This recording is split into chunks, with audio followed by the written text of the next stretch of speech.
Join our colleagues across the nations and the regions for a look at the news where you are, but from me and the 10 team, good night.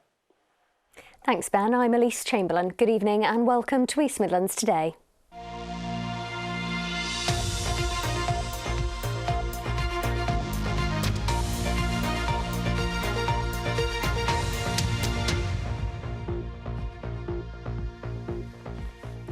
First tonight, the parents of a critically ill baby have lost the right to appeal a ruling to end life support treatment to their daughter.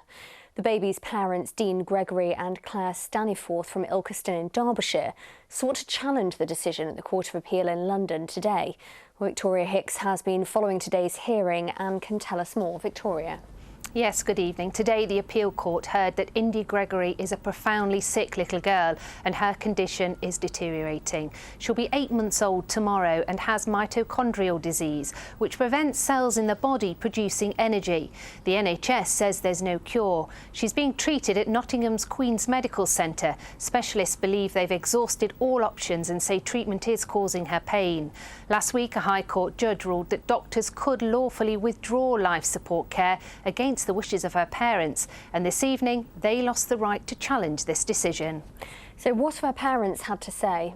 Well, in a statement issued through the Christian Legal Centre, the campaign group supporting her parents, Dean Gregory, the baby's father, said, "We are appalled by the continual dismissal of Indy's right to life and believe she is being discriminated against because of her disabilities by the courts and the Trust." Responding to the ruling, the medical director at Nottingham University Hospital's NHS Trust said, "We acknowledge the ruling handed down today and our priority will remain to provide Indy specialised care appropriate to her condition and support her family in every way possible." So, Victoria, what happens now? Well, now Indy Gregory's parents plan to take their case to the European Court of Human Rights. They've been granted a stay, which basically means they've been given time until Thursday afternoon at 4 to make this application. So for Indy's parents, their fight continues. OK, thank you, Victoria. Next tonight, the clean-up operation is continuing across our region after the flooding caused by Storm Babette over the weekend. In Retford in Nottinghamshire today, emotions were running high among some of those directly affected.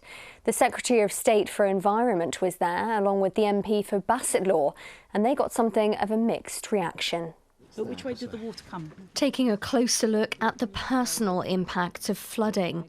Today, the Environment Secretary, Therese Coffey, visited Retford in Nottinghamshire with Bassetlaw MP Brendan Clark-Smith. Here, people are counting the cost of the heavy rain, and some have had enough. It's all on us. We want it all on you now. You've got to do it. You deal with it. It's about coming and seeing what practical things we can try and get done quickly to help these communities, and that's part of the action that I'll be understanding and trying to take away today. She also mentioned where defences have held strong. There have been a lot of homes protected around the country due to the flood defences that we've installed. We estimate at least 32,000 homes have been protected thanks to that, towns like Matlock and similar. So defences have been working. But here, this is people's reality for the coming weeks and months.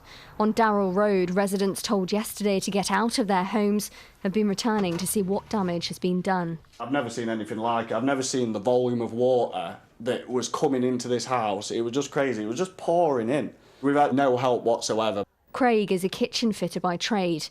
He only put his own one in a year ago, and now he's got to do it again. That's the bottom there.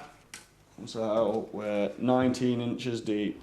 Retford was flooded in various locations yesterday.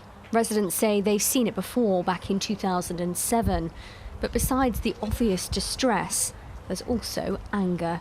Just get philosophical, because you just know that nobody really cares. This is a 1 week wonder. 2 weeks' time, Retford, where's Retford? Nobody's ever heard of Retford. The District Council have offered emergency accommodation to anyone who needs it. They do need to just contact them, and then what they'll be able to do is get into that emergency accommodation as soon as possible. The community here are supporting each other, but they clearly want more action from the authorities, and soon.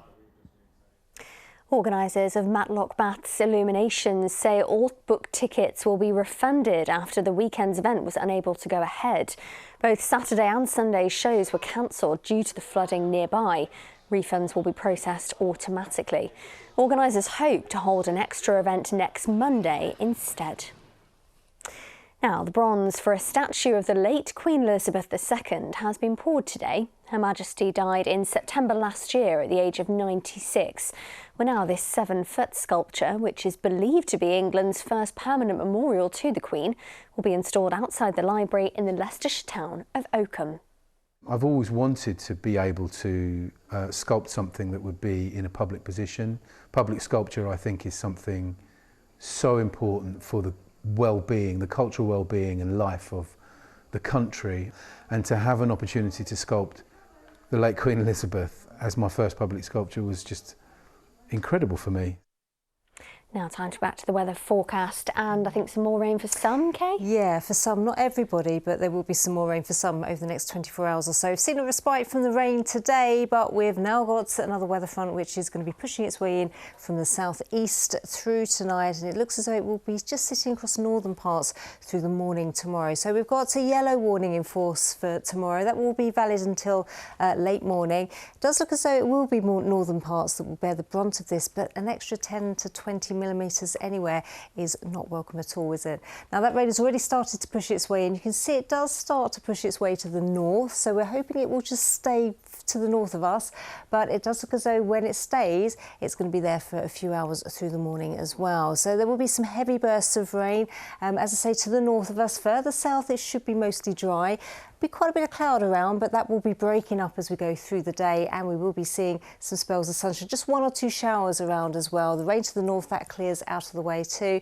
Light winds tomorrow and temperatures slightly lower than we've been used to, so 12 to 13 degrees. Excellent. Thanks very much, Kay. Well, that's all from the Late News team. Thanks for joining us tonight, and whatever you're doing, enjoy the rest of your evening. We'll be back with your breakfast news from 6:30 tomorrow morning. Have a good one. Bye-bye.